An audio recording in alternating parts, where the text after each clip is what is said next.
All sports, all plays. All sports, all plays. All sports, all plays. 365, we making a place. You talking the game, get you through the days. We're out in the court, the dime in the lane. Variety topics, living the same. All presentation, sports information. In the airways, taking the nation. All sport, all plays, like working your faces. Grace at the field, so tie the laces. All sports, all plays.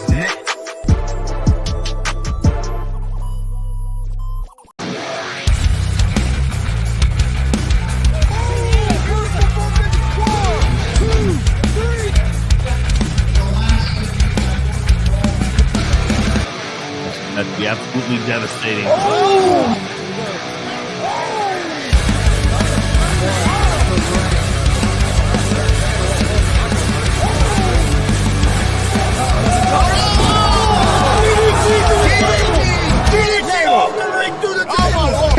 This is Joey Owens' show.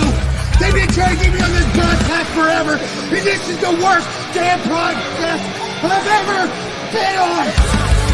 So you all can kiss my ass while I win this match.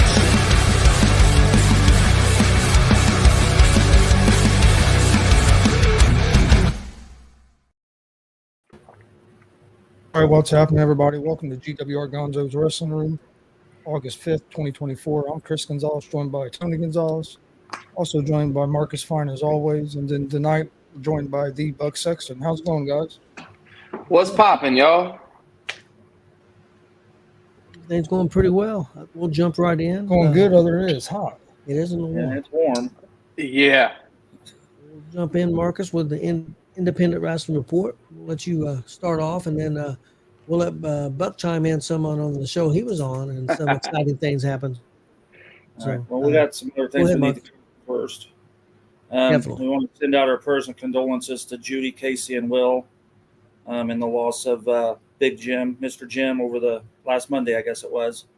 So our prayers, Judy, which is Judy's husband, Casey's father. So prayers to them. We want to send out our prayers to Dex Royal. We're not really sure what the injury is, but I guess it happened at Game Changer in Indianapolis. I guess he's hurt pretty good. I don't know. That's all I could tell you. Yep. And then we found this out Saturday night after we got done with the wrestling. The team that Alex Bolton brought in, the Empire from Canada, was in a severe wreck over the weekend in New York. Totally destroyed their car, but Matthew, Aaron, Lacey, and David all walked away with it without a scratch. But it could have been really bad if you'd seen that wreck. So we need to send our prayers out to all those involved there. So, okay, I'm going to do NGW results first. I did get these from our correspondent, Warren Misery. When I'm done, Buck, then you can do your experiences you had. Okay, opening match. Zay Gates and Excalibur defeated the Love Shack to retain the NGW Tag Team titles. Returning Big T Thomas Moore defeated Miguel Murphy. The Buck Sexton defeated Red Rocket. Tyler Matthews defeated Dante Xavier.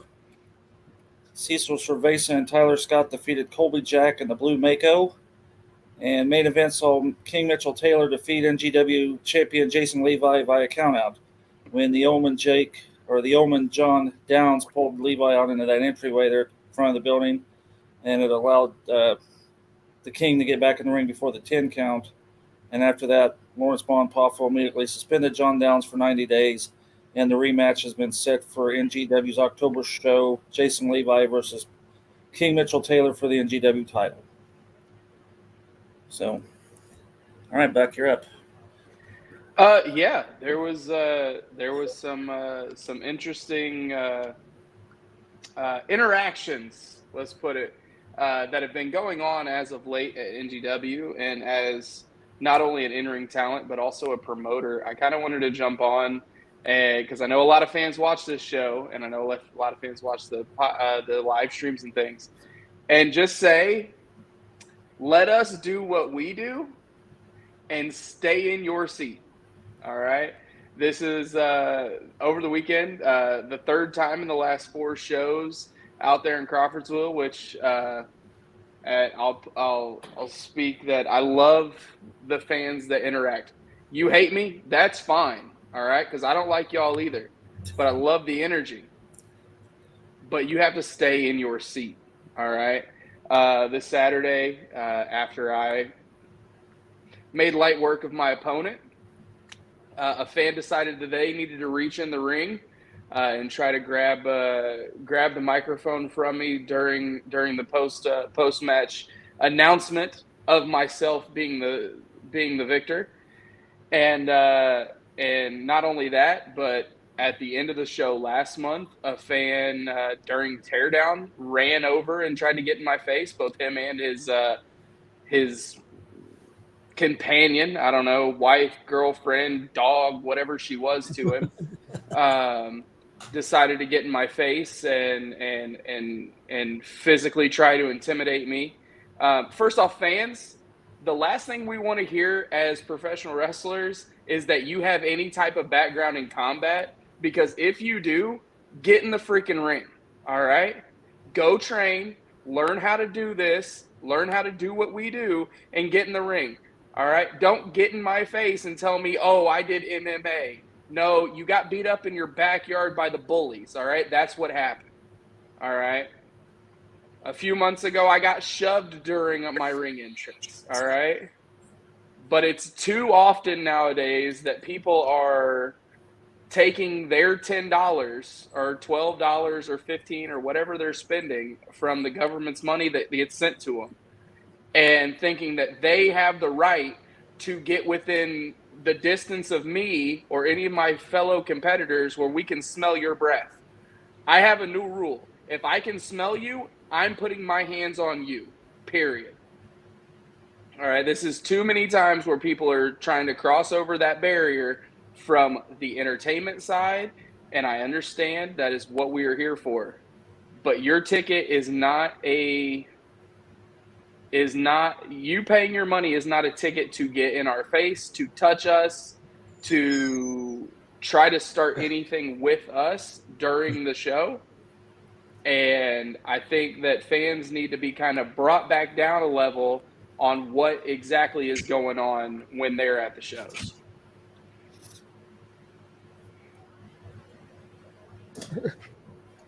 Yeah, I've seen that. I've seen that at other shows too. So it hasn't. I don't want people to think that the NGW is the only place that has happened, because it has happened in other places as well. Yeah, it's not. I mean, I don't know if Marcus was there at HPW, but there was a time where there was a night HPW. I'll never forget it. It was WrestleMania Saturday, and it was the night Bret Hart got attacked, and somebody decided to slide under the bottom rope in a match between Duke the Nuke and Omega, and they got their ass whooped. And I think D Rose, if D Rose ever watches this, he's still got the footage of it. I'd love to see that. Put that out, because that's what's going to happen the next time somebody slides in the ring with me or tries to get in my face after a match or after the show. You're going to get handled. All right. This is entertainment, and we do what we do inside the ring. But I promise you, I'm about that. Like, the military, the government paid to train me how to kill people. I will put my hands on you, period. And yeah, Justin, I saw Justin Danger's comment. Yeah, the worst part is when that happened, some of us in the back thought that was planned, and then found out it wasn't. Had we known it wasn't planned, that fan wouldn't have walked out that night. I think we were there that Yeah, night. so Yeah, it was that big farm kid. Justin was on him like shit. Yeah. I mean, he was right on him. He had to be. I mean, it's happening too many places. See it at the Dub more and more all the time. Phil's doing a decent job, but you got them one people that just think they're better than everybody else. And I know about the story in HBW. I wasn't there, but Lord, I heard about it. So. Yeah, that HPW night, that dude got his ass whooped 3 times, if we're being honest, because he got the crap beat out of him when he slid under the ring, And then at intermission, Dynamite Dylan went out because that person was there as a part of people that were there with his family. The guy showed up drunk. Dynamite Dylan put him in his place. And then when the cops showed up to take him away, he fought the cops and got slammed on the ground again. So he got his ass whooped 3 times. All right. So Yeah, long night. Yeah. Do you think it would help if more promotions had like guardrails around the ring? But with that being said, like Marcus brought up, it happens at the Dub, and there's guardrails around it, around that ring as well. And that is I believe so. However, I'll speak from my experience as a promoter. The room that we run in, we have been told we cannot have those bike rack style barriers on that floor because of the damage that they can cause when they slide across them and scratch the floor. So we are and I'll straight up put the only reason that I didn't put my hands on that guy on Saturday is because I'm a promoter and I understand what Papo would have to deal with had that happen. And I found out afterwards that this is a person that's a part of the Special Olympic group that comes out there, and hey, that's all great and all, but in that moment, I don't know who you are. You're just a grown man reaching in the ring. But we can do as promoters what we can to make sure that things are as safe for the fans and for the workers as possible. But we also have to play within the rules of the venues that allow us to do what we do. Yeah, most definitely. I know I've been to many of your shows, which of course and you don't use the security guards and stuff. You've never had too much problem at your place. Do you think most places should have security guards, or it should be just on a per basis? I think that security is something that if we need it, something has gone wrong leading up to it. And this isn't a knock on Pafo's post this morning. I completely agree with it. Him and I had a conversation about it yesterday. We want folks to walk through the door and suspend the belief. All right. You guys know Ron. Those people know Buck. All right. Buck is out there to elicit a reaction from these people.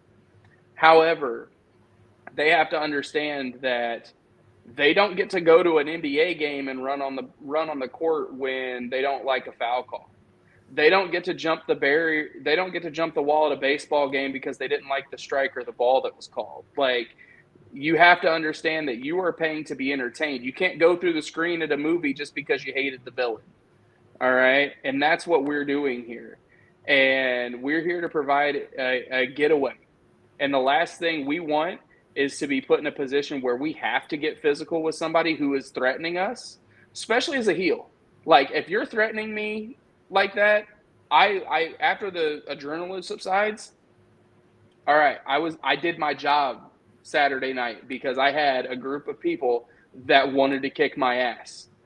However, you can do that from your seat. You can do that vocally and verbally, all right?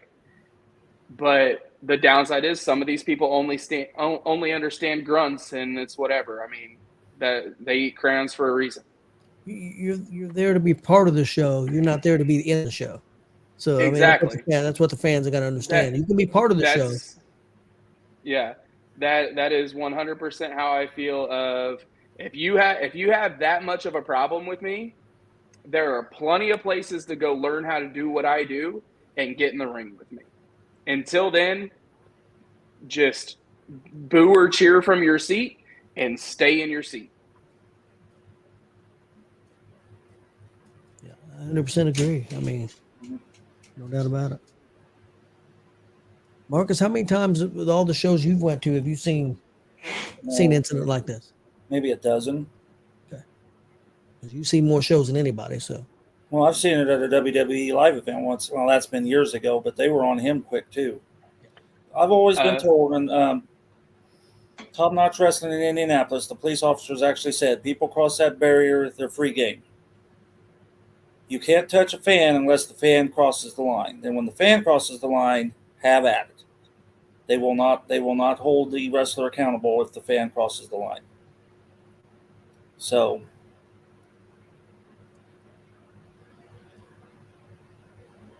Got anything else on Yeah. this?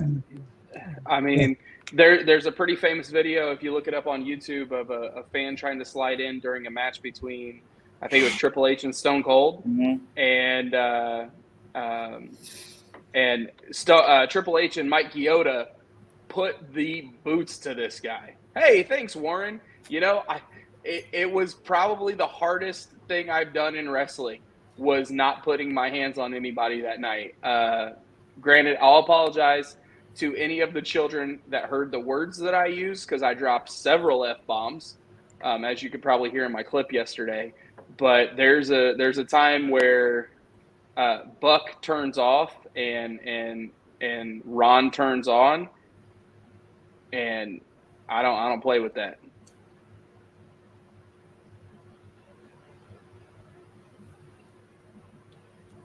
Yeah, I remember the video you're talking about.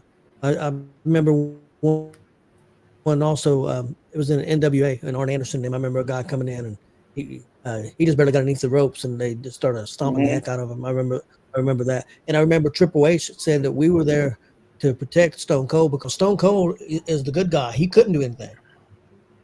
Yeah. You know, so he's the heel, so he took care of it. Hey, that's why Buck Sexton's a heel, baby. Mm-hmm.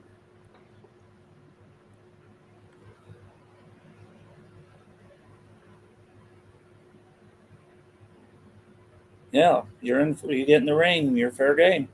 I agree. And the police will back the wrestler.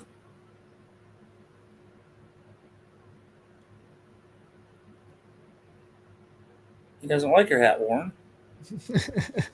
But you told me in Illinois they threw your hat too, so they don't like your hat in Illinois either. So hey, first off, I said before the show started that I only flipped it 2 rows back. So if I got 3 off of it, I'm getting better distance. So I'm gonna hit the wall with it next time. what's up, Jake? Marcus, you want to go ahead with the other results? All right. The 3 of us was in Lebanon, Indiana for the other show that took place Saturday. Well, there's plenty of shows that took place, but these are the results I have. That saw David Light defeat Christian Cash to retain the WCW Gunslinger title. Timmy Jackson defeated TJ Powers via DQ when Johnny Blaze and Mike Noble ran in and attacked Timmy. Jordan James defeated Juan Sanchez.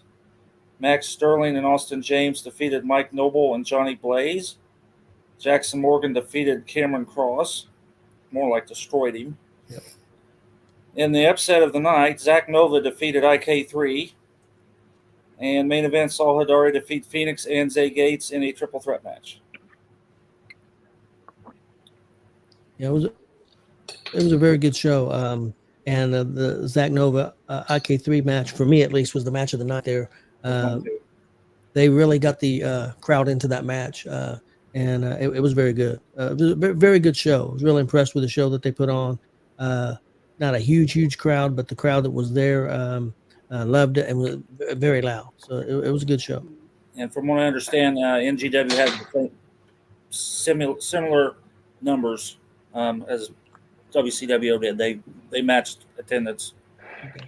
Yeah, attendance was it. Side note, I saw it pop up. Warren, if you want one of these awesome WPW hats, all right, $25 at the next show, or you can get the hat and the shirt for let's do $40.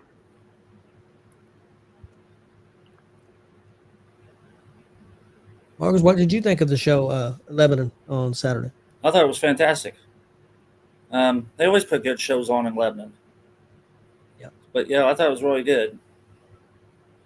Wasn't sure how our commentary was going to go, but once they got us set up, it did pretty well. I wasn't sure. I think that's the first time we've actually been angled to the ring, but yeah, Chris got the camera on there really well, and it went pretty good. So, Chris, what did you think of the show? Oh, I thought it was a real solid show. I enjoyed it. Like I said, I wish there would have been a little bit bigger crowd there. Usually there is a bigger crowd there in Lebanon, but there was a lot of stuff going on. A lot of competition. A lot of stuff going on Saturday. So there was 3 shows within about 30 to 45-minute circle plus one down south. Emerged with similarity, yeah. Yeah, so pretty nice that's day. Just another plug of why we run on Sundays. Well, and plus you had SummerSlam going on, Olympics. Well, they had festivals this weekend too. Colfax is like centrally located between Lebanon and Crawfordsville, so people could have been over there to that festival. And like Kelly said, school's getting ready to start back up, so you just don't know what everybody had. I will say I'm not gonna. I know he didn't do it in Lebanon, so I don't want to ruin the mystique. But the finishers they used on Saturday was chef's kiss at NGW. I agree with Kelly there that Zach and IK3 was the match of the night. Yeah, it was very good. Very good. Yeah, the rookies there are really coming through for them right now. So doing a good job. Yeah, I had a lot of fun there. It was a good show. Marcus, do we have any other results before we do our top 5? That's all I have. Okay, we got our top 5 for independent wrestling for the month of July. And then I have my pro wrestling top 5 for July. I'll go ahead and do my pro wrestling one first, and then we'll do the independents. This is for July, so it don't include SummerSlam. So everybody understand that. My number 5 was MJF from AEW. Still doing good promo work and everything. My number 4 is Dominic Mysterio. He's been killing it with the Judgment Day and all the stories with Liv Morgan. My number 3 is Liv Morgan. My number 2 is Nick Nemeth, new champion in TNA, new World Heavyweight champion. And my number 1, because of all the great promos and keeping the heat on, is Drew McIntyre. He's my number 1 for pro wrestling for the month of July. Okay, guys, let's do our independents. Marcus, you want to go first? All right. Again, these are only wrestlers that I actually seen perform live. So, Buck, you're not in the list because I did not see you in the month of July. I'm exclusive. You got to find me and pay for me. Yeah. And then try to beat you up. Yeah, I know. We went through that. All right, number 5, Johnny Blaze. He filled in for Kenneth James in a hardcore match 2 weeks ago and did a very outstanding job doing so. I was really leery when I seen Johnny Blaze was a replacement, but he pulled that hardcore match out rather well. Number 4, I have Logan Myers and Timmy Jackson, who have a win over the WCW Tag Team Champions, Kenneth James and Jordan James. Number 3 is Jackson Morgan for winning the Battle Royal for the number 1 contendership in WCWO. Number 2, Maliko, new WCW Outlaw Champion. Here you go, Justin Danger. I'm sure you're still on here. Justin Danger's number 1, 4 very successful title defenses 4 months in a row. So right now he's the only one that has been defending the title in AACW.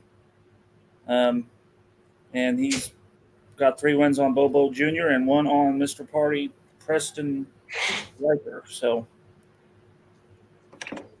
that is mine. Chris, you want to go next? Yeah, Cam. Number 5, I have Logan Myers. We hadn't seen him for a while. I got to see him wrestle 2 or 3 times this month. And then 4, I have Zay Gates. He's still been on fire all over the state. 3, I have Justin Danger.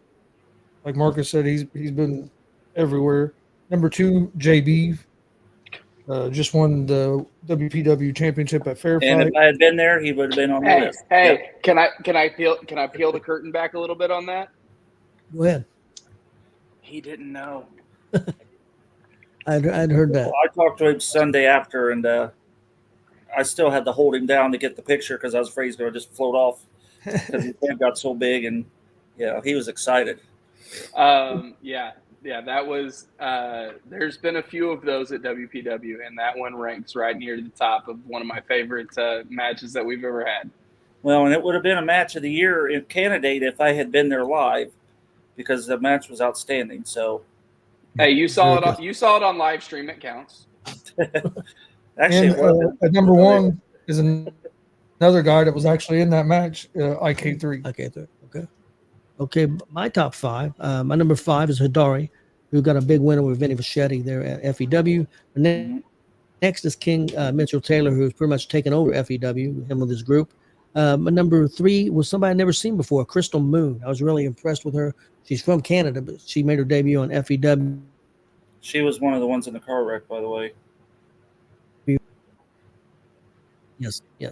My number 2 is Cecil Cerveza, who got a big win at Warrior Pro in that feud with Tyler Scott. So he was my number 2. I like what Cecil's doing. And my number 1 was JB, winner of that championship. So that was my for Warrior Pro, become the new champ there. So that was my number 1 for the month of July. All right, I don't want to interject your guys' stuff too much, but I will say the Cecil and Tyler Scott feud is unfortunately over. For the time being, Tyler Scott has got a job where he has to work on Sundays, so I just want to put Tyler Scott over huge. He is a guy that showed up without being asked to be there and has become such an integral part of the WPW family. I know you guys hear me refer to it as a family all the time. We appreciate everything Tyler did for us and look forward to having him back whenever his schedule allows. So thank you to Tyler for everything that you've done for both WPW and myself, of being a fantastic guy to have in our locker room. Awesome. Okay, we're going to go ahead and do our report on wrestling. We're going to start off with last Monday night's Raw. We'll go over this stuff kind of quick because we definitely want to get to what happened at SummerSlam this past Saturday. But the show started with Drew, Punk, and Seth in the ring. Pretty interesting interaction. Got a little wonky for them. I think it's hard when you can't really get physical and you got injuries and stuff, and they carried it so long. I think it deserved a pass. I still thought there was some good stuff in it. Thought it was pretty good. Then we had the Judgment Day Clubhouse. It had been torn apart, and they blamed Liv Morgan. Now, we may find out this week on Monday Night Raw if that was the case or not. And later on, Liv cut a promo on Rhea and Dom as she burned Dom Mysterio's merchandise. And also had the Creed brothers beat Otis and Tozawa, and the Wyatt Six come to the ring. Gacy, Rowan, and Loomis took off their mask and attacked the Creeds. Marcus, I know I asked you guys to check out a couple things. What did you think of the promo Liv cut on Monday night? I thought it was hilarious, to be honest with you. She's burning up promo pictures. And I'm laughing, well, whoopee-doo, he's probably got 1,000 more at his house. But anyhow, I want to put a funny in here, but when Rhea Ripley showed up, I give kudos to the top button of her outfit. Because if that had given away, then they'd have to black the screen out. But anyhow, that's what I laughed about this week. Last week it was Liv's ass. This week it was Rhea's button. But I did find it funny when Carlito come in. Something of his got destroyed. I don't know if it was PlayStation or what it was, but he says, "Who's going to pay for this?" It's like, yeah, the PlayStation, yeah. So yeah, I Chris, was humoured by that whole scenario. Chris, what did you think of that segment? Oh no, I thought it was real good. I enjoyed it. It was like Marcus said. It was kind of funny that it was like the promo pictures and stuff. But it was, no, it was. I liked it. I thought it was good, and then the way it led into the SummerSlam after you see all that stuff, it even made it better. Okay, and then Marcus, what do you think of the Wyatt Six, Gacy and Rowan and Loomis coming to the ring? Well, they're definitely setting up a SummerSlam match. I can tell you that. I'm pretty sure that's where part of that's going. Well, not SummerSlam, but definitely a match. Well, they wrestled tonight on Monday Night Raw, 6-man tag. Okay. That's where that's going. Somebody screwed up. I see there was a fucked up chant on there. I don't know who that was. The slap that Maxine hauled off and hit Gable with was pretty hard. Yeah, it was. What's up with this Gable cake eater? Somebody had a sign in the front 2 or 3 rows that said Gable's a cake eater and had a box of Duncan Hines. And what is that all about? I don't know what that's about. It's just some fan out there being dumb. I like how Nikki Cross, I don't know if that's what you call her here, but took out Gable. And the Uncle Howdy intro was impressive, where they all took their masks off, right? Yes. See, I did this a week ago, so What did you think of Loomis? I believe, at least, definitely doing a callback and kind of to Kevin Sullivan and Kevin. Loomis is going to be the star coming out of that. He looked fantastic. yeah, I did. Cake eater's a slang for a stuck-up person. Well, I didn't know that. Warren put that in the comments. I had no idea. Warren would You guys know. froze up, guys. Oh, they froze. So it's the Marcus Fine and Buck Sexton It is. show Here now. we go. Here we go. I don't even know where to go. I know where he wants to go next. Yeah, I didn't watch enough of Raw to know where to go next. Marcus, what do you got next? Well, he went to the NXT Joe Henry concert. Did you see that? That was a letdown. That's the only piece of NXT I even tuned in for, and I'm not a TNA guy, but Joe Hendry has taken social media by storm. So I've been keeping an eye on it, and the amount of momentum that he's been able to build off of social media is fantastic. And the guy's got a good look, and I think that he's going to do well being intermixed into the WWE universe. Yep, I agree with that. I like he had his picture on the microphone. Oh, they're back. We're back. Don't worry, guys. I hosted while you were gone. Okay, I heard you go guys ahead. talking about the NXT. Yeah, well, that's where he's I going was next. talking about wasn't Joe it? Henry. He was talking about the I Joe believe. Henry, yeah. I believe. Oh, I do too. Chris, what do you think of that segment? Oh, which one? Joe Henry? Uh, NXT? I kind of agree with Buck. I was a little bit let down, but I also knew it was going to be that way. I knew they wasn't going to let. I knew somebody was going to interfere. Yeah. But I Well, he kind did of get wish the one they song out. I wish they, yeah, but I wish they'd let him go a little bit longer because I was enjoying it, but I knew somebody was going to come out and break it up. I like the video where they had Triple H and Booker T and some of that stuff, and it was very say humorous. Booker T was the one of his biggest fans or something. I can't remember his exact words. Yeah. And then the other thing on NXT that stood out for me, and I asked you guys to check it out, was the championship match on the main event for a show on Tuesday night. Thea Hale against Roxanne Perez. Thea Hale is 20 years old. Roxanne Perez is 22 years old. I thought it was a really strong match. The crowd was into it. I really liked it. Marcus, what do you think? What am I looking at now? The Thea Hale against Roxanne Perez. Oh, yes, that was a fantastic match. I couldn't believe how many submission moves in succession took place, and how they countered a submission move with another submission move, and they just kept rolling around doing that. I was impressed with that match. Yeah, I thought it was very well done. I really liked it. Chris, did you check out that match? I didn't get to see that match. Okay. I did see the She other does like stuff. to fly, though, don't she? She's spot on that jumping around. Yep. Buck, have you seen much of Roxanne Perez and Thea Hale? I'm really bad about tuning into to NXT because of football practice. So normally I'm getting home when it ends or when it starts and doing dinner and whatnot. But I've caught some pieces of Roxanne Perez. She is fantastic. Like, she has all the talent to just jump up to the main roster, I think, and be able to draw money. It's just it seems like there's a huge difference between the success for the women on NXT and the success for the women on the main roster, to the point where I think she may be a little undersized for most of the women on the main roster that are pushed to the top of the card. That could be. That's one thing I do worry about with her and Thea Hale also, because she's about the same size also. Yeah, exactly. Both of them. Next up, we've got AEW.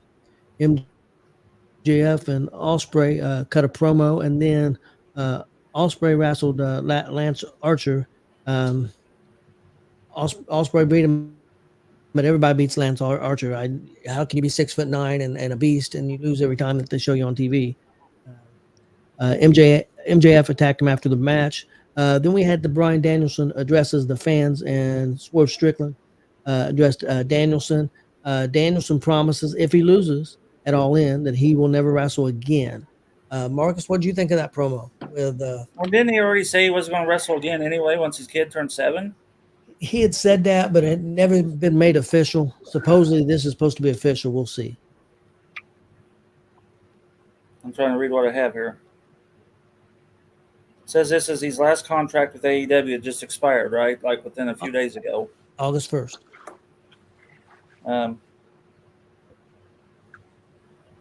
Says he's going to Wembley Stadium, 10-year rewind, kicking back. And then again, he said if he loses, he's going to quit. So we've seen it before.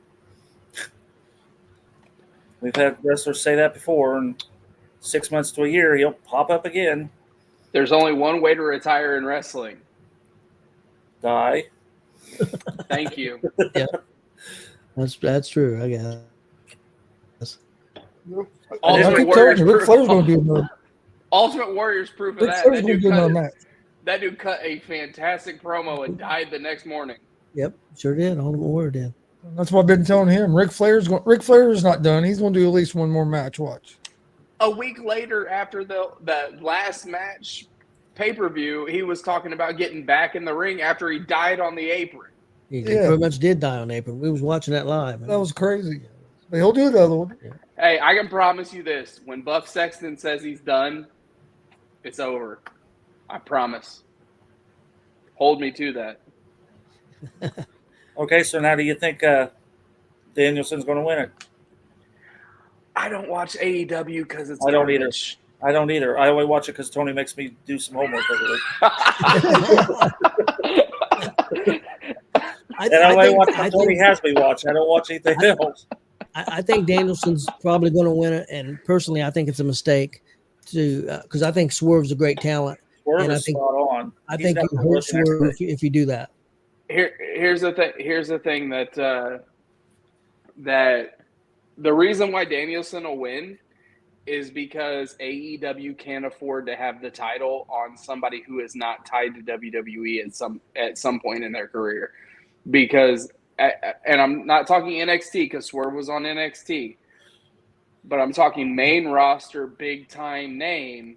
They have to have somebody that has had WWE name recognition. Look at it. Every time they put it on somebody else, shit dips, and then they put it on a WWE guy. Jericho, Moxley, CM Punk, now Danielson. That could be true. I mean, they've had belts on Edge, they've had belts on Christian, not the main titles, but they've had their other titles on them. It's not to knock, but you guys know, the fans might not know, but I'm a huge WCW mark. WCW did the same shit once they became competitive. If the guys didn't really have a WWE, WWF rub, they didn't really get that world title shot minus Goldberg. That was it. So there's a reason why they're called the global leader in sports entertainment. Oh, yeah. No doubt about that. Chris, did you check out that promo? Did not. Okay. Didn't know if you got to or not. I checked out all the other promos, but I didn't get to the AEW. Okay. I know you're not an AEW fan either. I'm not a huge AEW fan, but I do watch it every week, or try to. Only one I really care for in AEW is MJF. I haven't watched him much here lately because I don't watch AEW very often. I like MJF, but since he's came back, it's getting pretty. I think he's got to change it up. I mean, he's pretty much the same heel all the time. I don't know what his shelf life's going to be. I'm starting to question a little bit. The downside with MJF, and I guess I watch more AEW than I think I do. The downside with MJF is the fact that he's a one-trick pony. Like, the whole babyface thing didn't really resonate. And so the only thing that resonates with MJF is saying shocking shit. But since he signed a new contract, he's got nothing shocking left to say. Yeah, that's true. No, Warren, that's a negative there. Next up was SmackDown on Friday night. Thought it was a pretty good show. Had Gargano and Ciampa defending their WWE Tag Team Championships, which they lost to Jacob Fatu and Tama Tonga. So they're the new champs. We also had a women's WWE Women's Tag Team Championship match. Alba Fire and Isla Dawn taking on Jade Cargill and Bianca Belair. Cargill and Belair did win the match, but they won by DQ, so they did not get the belts. Blair Davenport looks like that she may be joining the Unholy Union. That could be interesting. We also had a confrontation with Cody Rhodes and Solo Sikoa. Thought it was pretty well done, and it ended up turning into being a Bloodline Rules match on SummerSlam. So we'll be talking about that in a minute. And had a pretty good match between Carmelo Hayes and Andrade, who's also on the show. So I thought it was a pretty solid show. My favorite show of the week this week was, believe it or not, was NXT. I thought it was the best show. Raw was real close though, and SmackDown too. But I definitely thought NXT was the better show this week.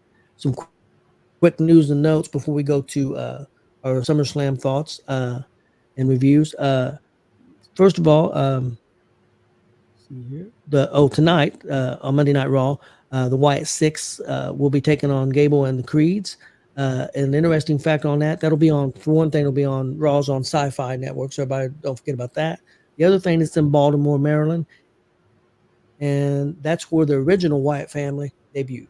So I thought that was kind of interesting fact. So this is where they're going to. Are they having Raw on Sci-Fi because of the Olympics? Yes, they'll be back to normal next week.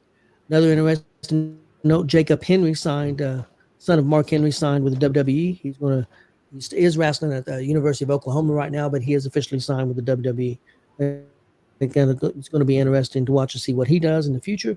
And my last thing is Britt Baker was suspended after an altercation in the back with MJF. Thought it was kind of interesting because they said MJF went to the women's locker room and confronted her in there, got mad, punched the wall, went and wrestled his hour-long match. But I thought it was kind of interesting that Britt was the one that got suspended. So I thought that was kind of interesting.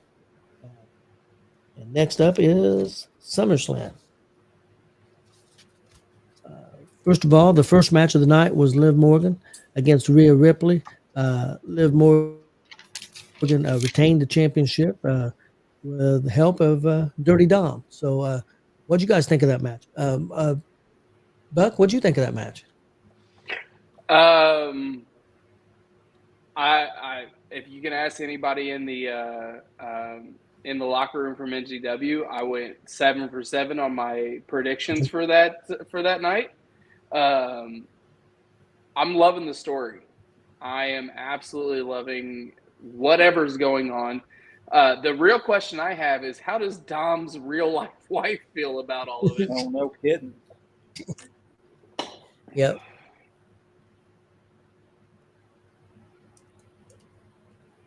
But as far as the story goes, if you notice at the end of the match when he slides the chair back in the ring, he's looking at Liv when he points at it. He's not looking at Rhea. So he telegraphed it that was going to happen. So I'm excited to see what happens in the next 3 hours here, starting in the next 38 minutes, to see exactly what happens with the Judgment Day, because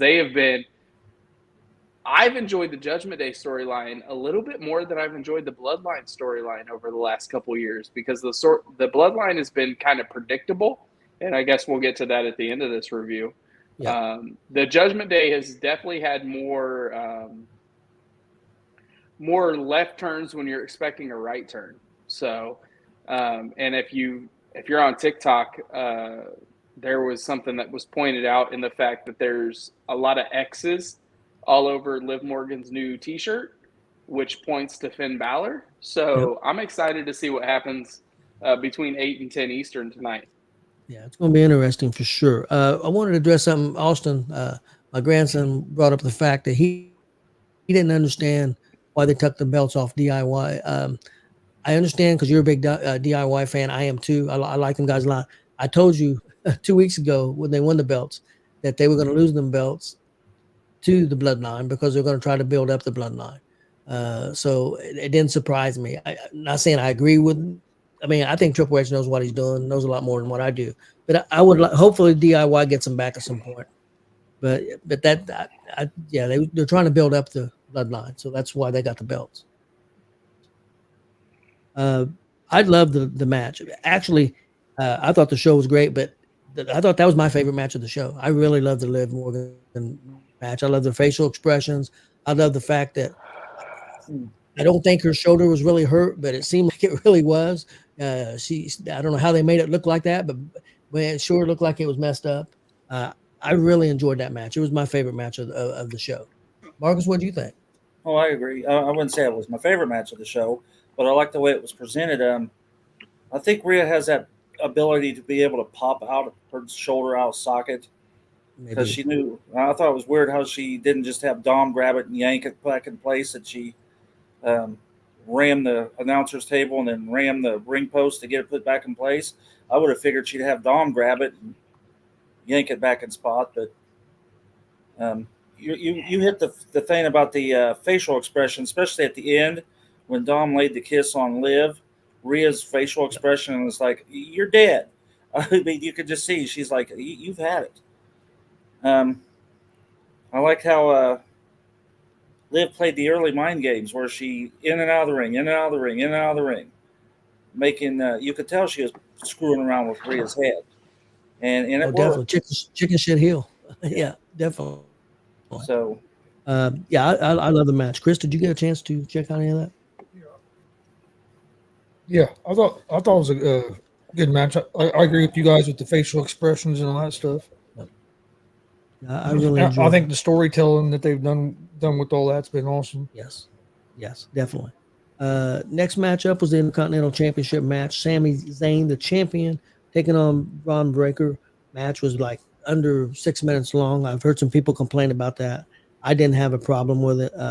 I think Sami still looks strong enough. I think Sami beat him the time before that, so they still kept Sami strong, but they made Braun Breaker look great, in my opinion, and he's the new champ. So, Marcus, what do you think of that match? Well, I agree. I thought it was a little short for being a championship match, but it did make Braun look tough because he did win it in such a stronghold type of presentation. I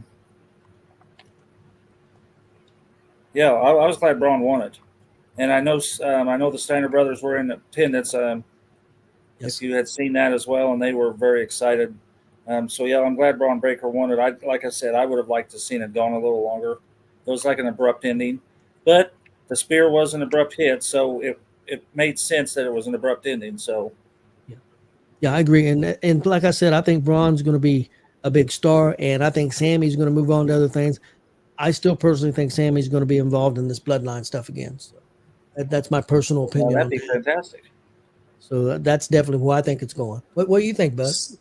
Survivor Series, my prediction is the 4 of Solo's bloodline versus the Usos, Roman, and Sami. I think that was the perfect way of getting the title off of Sami, giving it to somebody who is white hot right now. Braun Breaker, I don't know if there's anybody more athletic in the ring than him right now. And they tried to spin him as a heel, but the fans said no. I loved the stuff he was doing with Baron Corbin at the end of his NXT run as well. That was some stuff that I caught, but I really think that Sami is going to move on to going back with Jay, back with Jimmy, and Roman are going to somehow get folded back into that, and we're going to see a 4-on-4 possibly 5-on-5. Maybe we get Zilla and the opposite sides there for Survivor Series. But I definitely think we're going to have a real Civil War match between the Bloodline. You said Zilla. Do you think we could see maybe Cody and The Rock? Cody and The Rock. If we see Cody and The Rock, it's got to be at Mania. Well, I meant on the opposite teams. Ooh, on opposite teams. I believe the stare down after, and I don't want to foreshadow too much because we haven't got there yet, but I believe the stare down with Roman was definitely a thank you, but I still don't trust you type deal. So I definitely think if we get a Civil War Survivor Series War Games match, it's going to be all Samoans and Sammy. I don't think they'll have Cody a part of that. But hey, who knows? I love that Triple H has got the pencil, and he is keeping me guessing. Well, one thing in the press conference, Cody was asked about Roman and stuff, and Cody feels like there has to be a rematch at some point between him and Roman. He feels like there needs to be another match. I saw it when he said that he put a 3 on the belt. Those two are going to carry the company for the next 4 or 5 years, and I'm here for it. If we are talking about WrestleMania 45 and the main event is still Cody versus Roman, I'm here for it because those guys, every time they touch, it's magic. Chris, what do you think of that match? I thought it was real good.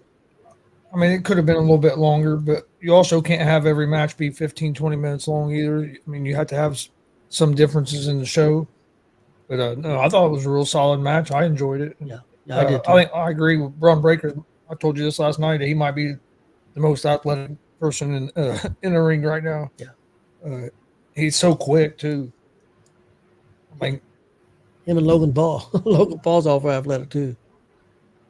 I think that springboard freaking moonsault. Best move I've seen other than Zay's finish from Saturday at NGW. That's all I'm going to say because I don't want to take it up. I don't want to take the illusion away from him or the spontaneity. But it's a finish I gave him that day, and he didn't practice it and hit it perfect. Sounds interesting. Hopefully see it soon. Okay, next up, United States Championship match. Logan Paul, the champ, versus LA Knight.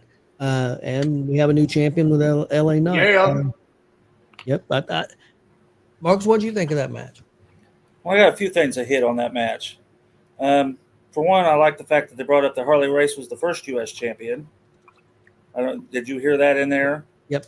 And also Bobo Brazil Jr., and then I have to throw Justin Danger in there as a U.S. champion as well. Even though it's not the same line, but there you go, Justin. You've been hit. I thought it was a good, pure fight to start with. I liked how they used the Prime bottles, spitting Prime on him. And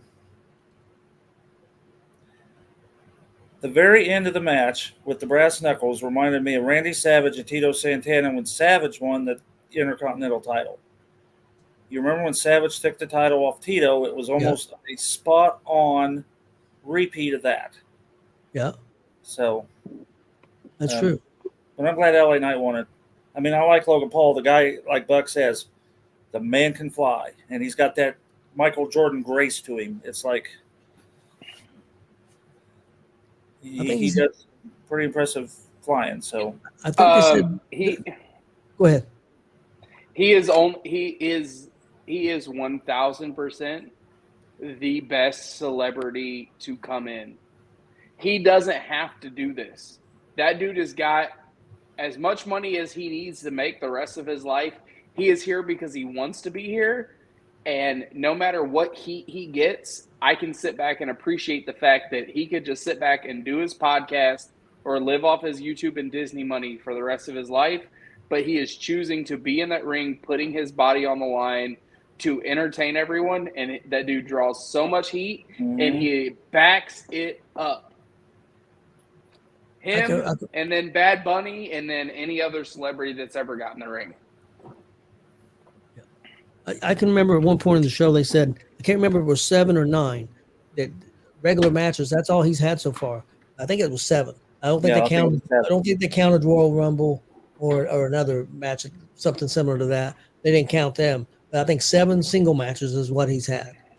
So I think he may have had a tag team match too with the men, if I remember right. But yeah, I thought it was a great match. I really enjoyed it. I liked the way this card was put together. I thought the matches were in the perfect order. I thought they all lined up great. I thought all the matches had differences in them. Yeah, I thought it was a real good show, and I thought that was a really good match. Chris, did you get a chance to see that one? No, I haven't seen that match. Haven't seen yet, that match, but okay. I do agree about Logan Paul. I don't know why. Well, I understand why he gets all the hate, but I mean, yeah, he's a celebrity, but he'd come in, he's put in the work, and I think he's great in the ring. Yep. And the thing with them guys, starting to get some of these celebrities in there. The ones that they brought in here recently have been more bought in and into it. Like he brought Bad Bunny, Yep. even Pat McAfee, Yep. same way was bought in and had good performances. It hasn't been like in the past where the celebrities just kind of there looking goofy. Yep. Where these guys have actually came in and are a big part of the business. It's different when somebody actually has a passion for it. Like you mentioned, Pat. I don't know if you've paid attention to all of his stuff, but Pat got drunk one night, ordered a wrestling ring, and it showed up 6 weeks later. And then he reached out and was like, okay, let's do this. And Rip Rogers came in and a bunch of other guys trained him.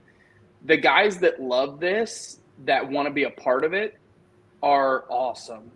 And Logan Paul, again, like that dude didn't have to do this, but he wants to be there, and it shows every time he's in the ring.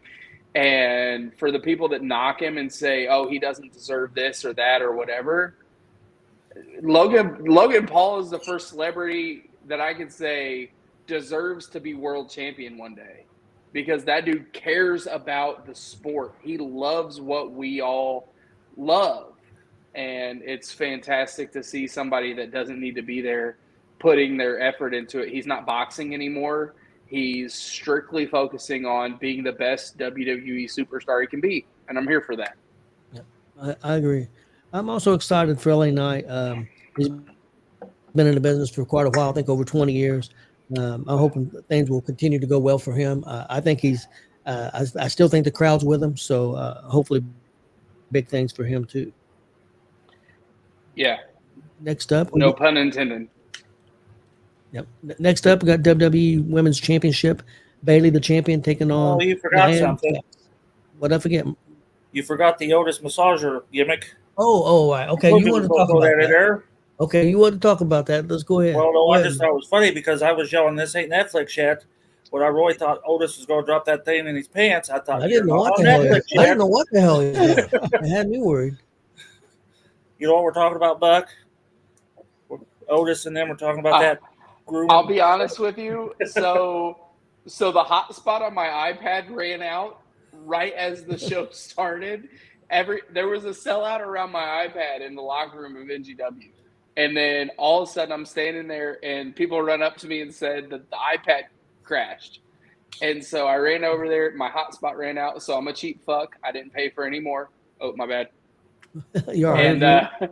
And so I was catching just bits and pieces of what was going on. So I did not see that, unfortunately. Okay. It was a commercial segment, but it was pretty funny.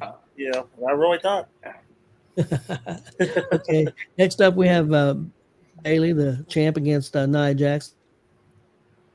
And I thought it was a pretty good match. Nia Jax is the new champ. Marcus, what do you think? It was my worst match of the night. I didn't care for it. I mean, we kind of knew who was going to win. The Money in the Bank cash-in was stopped. That was just a distraction. Nia rubbing her ass all over Bayley, literally rubbing her ass all over Bayley. I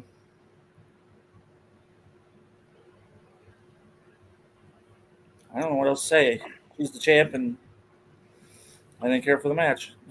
I think that this is setting up for Jade to beat Nia. If you look back at the Royal Rumble, who was the biggest moment that Jade had in that, and it was against Nia. So this is setting up Jade versus Nia at some point, and then Tiffany cashes in. Well, if that's the reason they're doing it, that's good. But I enjoyed the match. It was a slower paced match compared to some of the other matches, but I still liked. I thought Nia looked good. I thought Bailey had some big spots. The one where Nia's up on the ropes and The she picks her up and powerbomb! walks to the middle of the ring The and does that powerbomb power was bomb. fantastic. It was yeah, outstanding. I The would say strength that the she showed. powerbomb was good. Yes. And the fact that she kicked out of her finisher at least once, I thought it was a good match. I enjoyed it. But did you get to see most of that match? I didn't get to see most of that. I saw the power bomb. I saw the Powerbomb was crazy. the piece that Marcus was referencing. I'm with Warren on that. So I'm sure there's plenty of people that enjoy that. But I believe honestly, like everybody wants to hate on Nia all the time, but she's there and she puts in the work and she's a fantastic heel. Like at the end of the day, I'm a great heel, and then the bell rings. I say that to everybody. All right. But I elicit enough emotion that people pay to see me get my ass kicked. And I believe that there's going to be plenty of people that are going to be sitting on the edge of their seat waiting to see Nia Jax get her ass kicked. And when Jade Cargill does that, it's going to make her a bigger star than if she'd have beat any other heel. Makes sense. And I agree with Warren says she's gotten better. I think she's gotten a lot better. I think she's put in the work. I think she's looked the best that she's looked since she's been in WWE the whole time. So I think Nia's doing great. Did you get a chance to check it out? I've seen some matches. I agree with Doug. I've said this on here before. I've never understood all the hate that she gets as well. Was she the best in the ring? No, but she wasn't. To me, she wasn't the worst either, and she has shown improvement. And she's probably in the best shape I've ever seen her in since she's been in WWE as well. She's looking good, doing pretty well.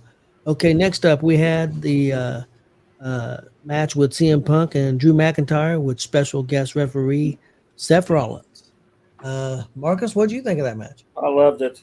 That was funny from start to finish. I really thought it'd been funny if one of those wrestlers went into an epileptic seizure because they seen Seth's pants. I just started shaking. Well, that's tasteless, but I like how Drew told him you have two jobs: ring the bell, count to three. Seth was very lax in the fact that he let him get the 5 counts, made him break him up. They're on the outside. He says, well, what do I do now? Well, just continue doing what you're doing. He let them do what they were doing. Let's see.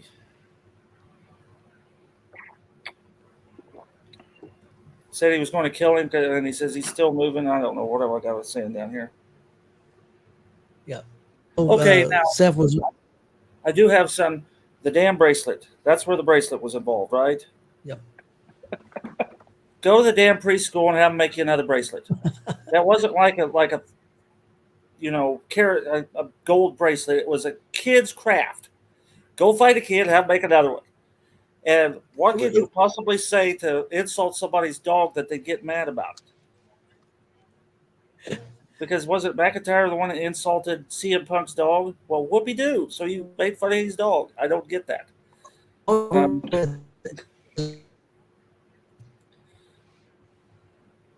Okay, I guess you can go. They froze up. I love the fact that they've gotten a fucking friendship bracelet over. All right? Wrestling has to have stakes. It has to. There has to be something that says this is why the babyface is going after the heel.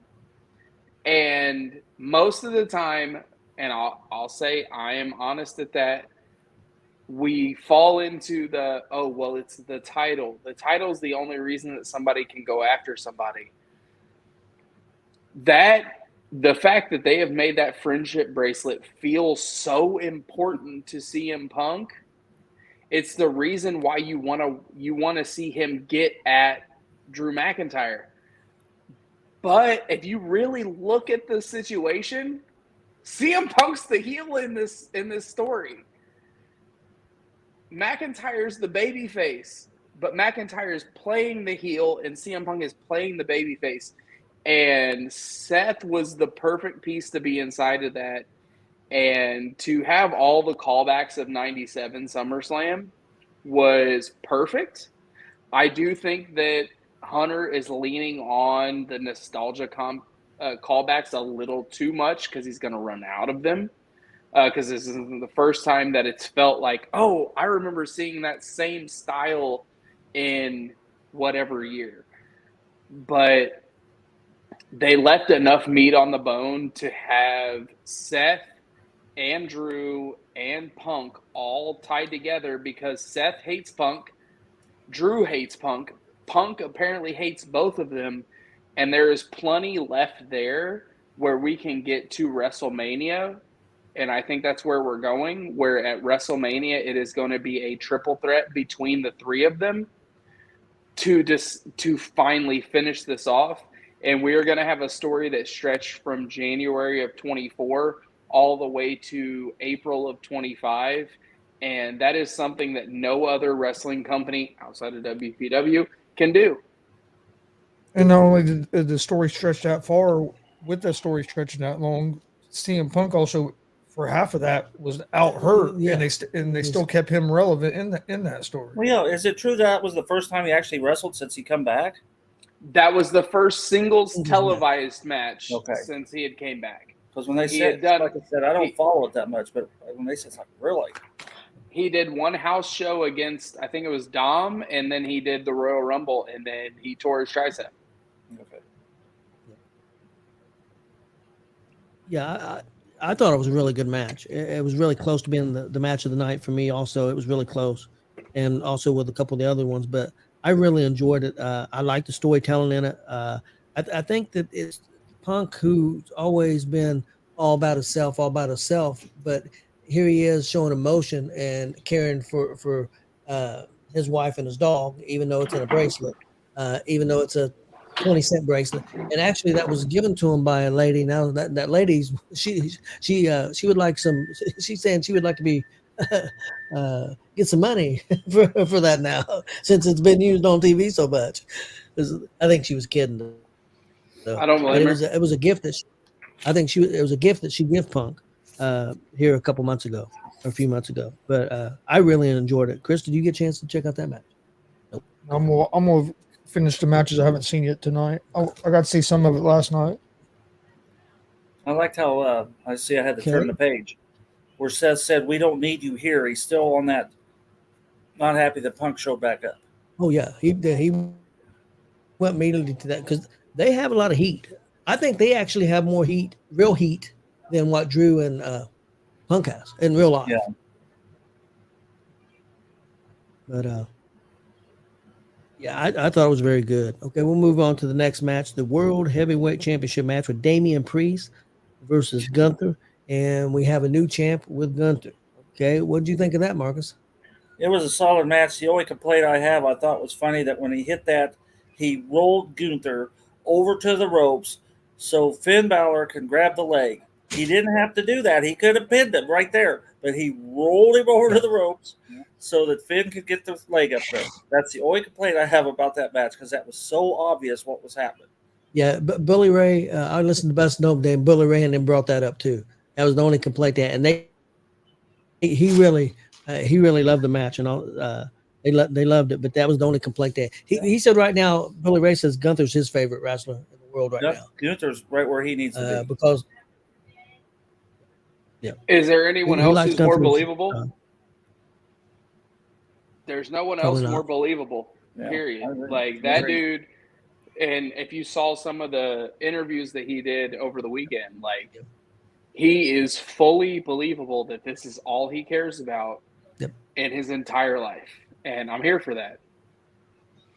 Yeah. And if anybody goes back and checks out Gunther 6, 7, 8 years ago, what he looked like and what he looks like now, they would realize the work that he put in, because it is an unbelievable transformation, almost unrecognizable, the difference. Yeah, I think Gunther's as good as there is going. I love the match. I love the physicality. I thought actually it was Damien's Priest's best match that he had in a while. So maybe his best. So I thought it was really good. It got them where they wanted to go. They want Priest to be a baby face. This has definitely helped get him there. Gunther's going to be a great heel champ for him. And I think he could be a heel champ for a long time. Yeah. I really enjoyed that match. Buck, did you get to see most of that match, or? So that is the first match that I caught the majority of getting home from NGW. Man, like, it was fantastic.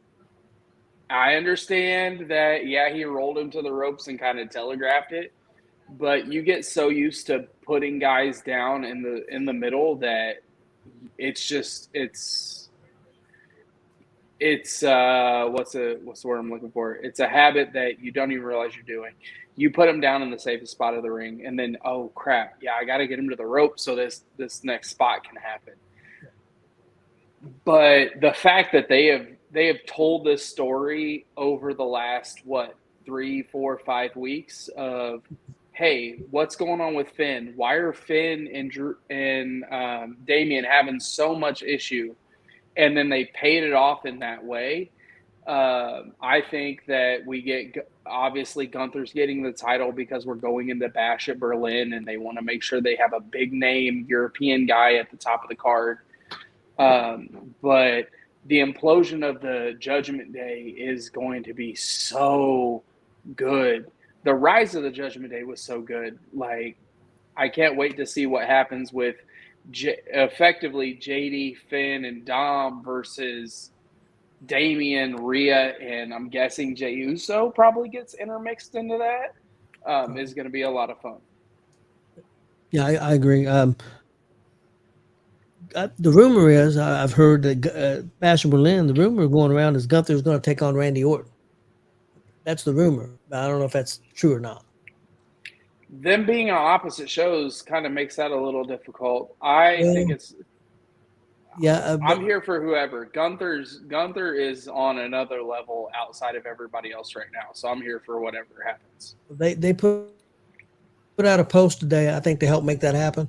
That I know tonight we've got a tag team match with a SmackDown tag team and a Raw tag team, and so both commissioners are allowing talent to be moved around for a limited time basis. So I think it's setting that up. But that is the rumor. But we'll see what happens there. I really enjoyed the match, though. I know Austin said it was his match of the night. I couldn't argue that point. I mean, I thought it was really good. And then next up, we had the undisputed WWE Heavyweight Championship, Cody Rhodes versus Solo Sikoa, in a Bloodline Rules match. Marcus? I have to laugh at what Arn Anderson said. He kind of, when he says, you're going up against 4 pissed off island boys, I thought, whoa, did he really just say that? Yeah. I really thought when he said he had people in his back pocket, and well, I thought since we've seen Kevin Nash and all them guys up there in the skybox or whatever you call that thing, yeah. I really think he was going to bring some of his dad's opponents into play to help Cody. I really thought that. I didn't think it'd be Randy Orton and Kevin Owens, but yeah. I really thought those were the guys we were going to see. It was like a ticking time bomb. All them Samoan guys can't wrestle on their own, one-on-one. You were just, who's going to show up? When are they going to show up? And then, okay, so then I'll go to the ending. When Roman Reigns come out, it reminded me of Bash at the Beach 96 when Hogan come out. Who's he? What side is he on? Is he going to take on? Is he going to take on Solo, or is he going to take out Cody?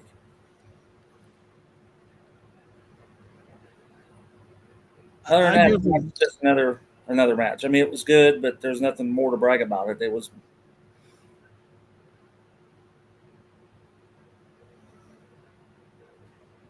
I think they froze up again. Oh, they freeze? Okay. Yeah, I'm with you. The Bobby Heenan line from Bash at the Beach kind of foreshadowed what Hogan was going to do. And Michael Cole did the same thing on Saturday. I wasn't a huge fan of that. However, the bloodline rules thing, like, I don't really understand how that's any different from a regular, it's just a no DQ match. Like, give us something that makes it bloodline related. Like, we have the bloodline rules match, but it's essentially just a no DQ. And if it's a no DQ, then like, what's it matter?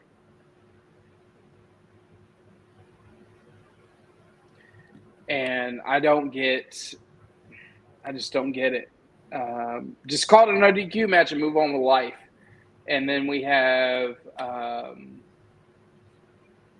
whatever was going to happen. I had said when the Tongan boys came out that it was going to be what I say. I thought Zilla was going to come out. Zilla Fatu was going to come out when Jacob Fatu came out, and kind of offset that. And then we were going to get Roman. It was going to be like, okay, one side's had 2 run-ins, the other side's had 2 run-ins. Who's Roman with? And I thought that's how it was going to go. But I don't know. Jacob Fatu's fantastic. I love the way Roman came in, and he didn't even acknowledge, no pun intended, Cody. He did what he needed to do to Solo and moved on with life. I'm excited to see what happens Friday night, because you have to imagine we finally get the return of Paul Heyman and Roman together. I think, again, I said it earlier, I think we're building toward a 4-on-4, possibly 5-on-5 Solo's bloodline versus Roman's side of the bloodline for a battle of who's the real tribal chief. And I think we get Cody and Rock at Mania 30 or 41. Yeah, I can see that. I know Austin thought maybe that there's something, other people were going to come out, but when Jacob got hurt, that maybe that messed things up a little bit, or could have changed things a little bit. I don't know. It's hard to say. I know it did look like Jacob got hurt. They say he's in a walking boot, so I don't know. I enjoyed the match. I didn't think it was the best match on the show, but I still thought it was pretty good. I just thought the show, in my personal opinion, I thought going in, this was the best build up for a SummerSlam ever, in my opinion. And I thought the show delivered. So I thought that to me, it might be the best SummerSlam of all time. I thought all the stories delivered, and that's what you want. At least I think so. But I'm big on stories. I know some people aren't. Y'all been to enough WPW shows, we love story.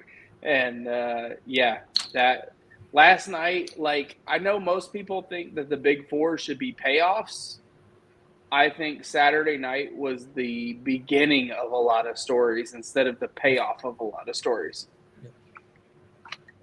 Yep, I think this is a stepping stone to get to the Battle of the Bloodline, and then the Battle of the Bloodline will move to the Royal Rumble, and then the Rumble to Mania. So I think he's got it. They've got it all laid out. Triple H knows what he's doing. 1,000%. Yeah, I think he does a fantastic job. I've never been any more excited than I have been in the last 6 months to a year with what Triple H is doing. So I think they're doing a great job. Everything makes sense. So, at least to me. Well, Buck, would you like to tell us a little bit about your next show coming up? If you got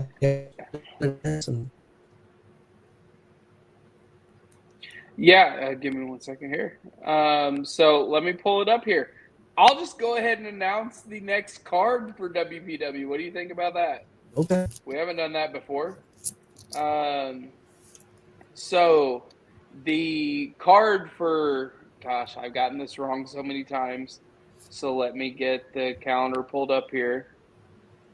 August 25th. Okay. The card for August 25th is going to be in no particular order. The Techno Cowboy teaming with T.Y. Ice versus the Agents of Chaos. Cecil Cervasis will take on Jared Kripke for the WPW Warrior Pride title. Zay will take on Mikael Murphy and Brody Bodkins in a triple threat to decide who's going to be the number one contender for the WPW Warrior Pride title. Hammer will face off against Thomas Benjamin Keith for just a match there. We will have Scorpion versus Hadley, like we were supposed to have at Fair Fight 3. And the main event will be IK3 versus JB for the WPW Heavyweight Championship. We're bringing in some of these new people. Yeah. Techno Cowboy, I've seen him. Well, NGW. Yep. Benjamin Keith, I've known of him 5, 6, 7, 8 years now. Quite a while. Buck Sexton had his first match against TBK. Fun facts. We're trying to diversify the card here for everybody so it doesn't feel stagnant like some places get. But most importantly, Beeb got his pin on IK3 at Fair Fight 3. So, we believe that IK3 deserves the first shot at JB for the WPW Heavyweight Championship. Zay has had every opportunity to earn his title back, and is still not. However, if he can come out of the other side as winning that triple threat versus Mikael and Brody, then maybe he will jump up the rungs to get his WPW title back. And AOK said they don't care who is across from them. They're going to destroy them. So we will see a fantastic tag team title match as well. Sounds awesome. Marcus, you got anything else before we go? Sorry, clock was going off. Oh, No, that sounds you like got a anything solid else before card. we go? Yeah, that's a solid card. So I'm looking forward to seeing that. Yep, most definitely. I don't think I got anything Marcus, else. you got? Okay, don't have anything. Buck, do you have anything else? Only thing I have is go see independent wrestling. Yes. I don't care if it's every Friday night at the Dub, every Saturday somewhere. Come and see my shows at WPW every fourth Sunday of the month. Granted, we do have a little hiccup at the end of the year with holidays. But go see independent wrestling, because the guys that you watch on Mondays, Wednesdays, and Fridays aren't there for the most part unless they're doing something on Saturdays and Sundays. And I absolutely love what you guys do for not only myself, but everybody else. Whether it's reporting on what happens at the Dub on Fridays or anywhere else across the state on Saturdays, you guys are a vital part of making everyone in the state successful. I don't know if you guys get enough recognition for that. Chris, Tony, Marcus, without you guys, a lot of what we do doesn't get out to anybody else. So we really, really appreciate it. I'll speak for myself. My mom lives in South Carolina, and she watches Gonzo's Wrestling Room live stream of what happens on our Sundays because you guys do what you do. So I really, really appreciate everything you guys do for not just me and WPW, but everybody in the independent wrestling sphere around here. And you guys don't get enough credit for doing what you do. Hey, we appreciate that, Buck, and we appreciate you your show and letting us come out. And I just love doing it. I just really enjoy it, man. I have a blast. So this is something I didn't know I would be doing 3 or 4 years ago. Had no idea, and this kind of happened. So I'm really excited. So I'm having a blast. Can I go ahead and do my commentary then? since Buck went ahead and said that. Go ahead. Okay, no particular person involved, but I've seen it happen a lot in the last 6 months. Tony knows because I call him up and bitch. I got a few things to complain about. Everybody says they cannot make it to an independent show for one reason or another. But yet when a big show comes into the area like Game Changer Wrestling, etc., they seem to find a way to get there. Now, why in the hell can't you go to the Dub? That's a mile away from where Game Changer played. Why can't you find them? I mean, there were so many shows. People, I can't make it. I can't do it. I can't do it. I can't do it. But they could find a way to get to Game Changer. Nothing against the show in Kokomo, but I know a few people that can't make it to shows, but somehow they found their way there. You got to support everybody.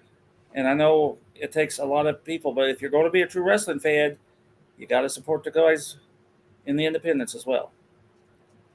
I agree. I wish And more. then I know you know who I'm all talking about. And then if you're going to show up to a show and all you're going to do is bitch, just stay home. And we all three know, because I already talked to Buck about it too. You're going to show up to a show and all you're going to do is bitch. Then don't even show up. And then don't turn around and post on Facebook, this is the reason I like so-and-so. Well, that's bullshit, because for the entire 2 hours prior to that, you did nothing but complain. Don't complain about my ticket prices when shit got expensive. All right? It's only because the guys raised their rate. I'll be straight up honest with you. We've probably done in the last 3 years, probably, what do you think, Chris? 250, 300 shows, roughly, in there somewhere.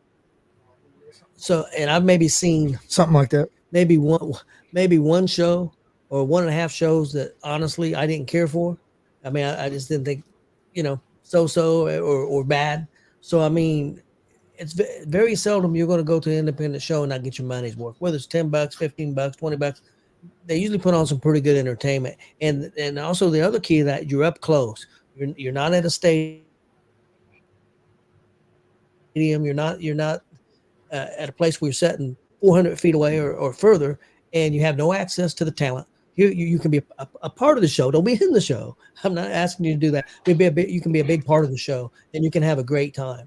And your kids are going to have more access than they'll have anywhere else. So, my favorite is, like, people say, "Oh, independent wrestling is too expensive to go watch. It's 10 you're throwing $10 to $20, but then they'll go. Then again, they could find a way to get to the WWE. Yeah, but they'll pay like $500 to go sit somewhere to watch, like Marcus said, WWE or this or that. true. I won't say anything else about it for now. Okay, guys, if that's it, I'm going to call tonight, and I'm going to go watch Raw. All right. Well, we appreciate everybody watching. Please hit that subscribe button on YouTube at Gonzo'S Sports Room. Like and follow Facebook, Twitch, X, Instagram, all at Gonzo'S Sports Room. Also, check out Warrior Pro Wrestling on all their social media. We appreciate everybody watching, and we'll see you guys next week.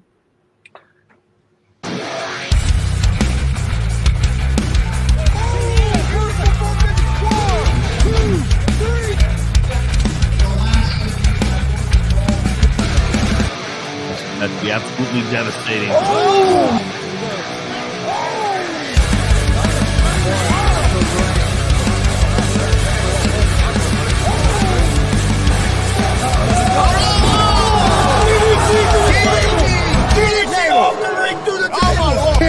This is G.W.R show. They've been trying to get me on this broadcast forever, and this is the worst damn broadcast I've ever been on.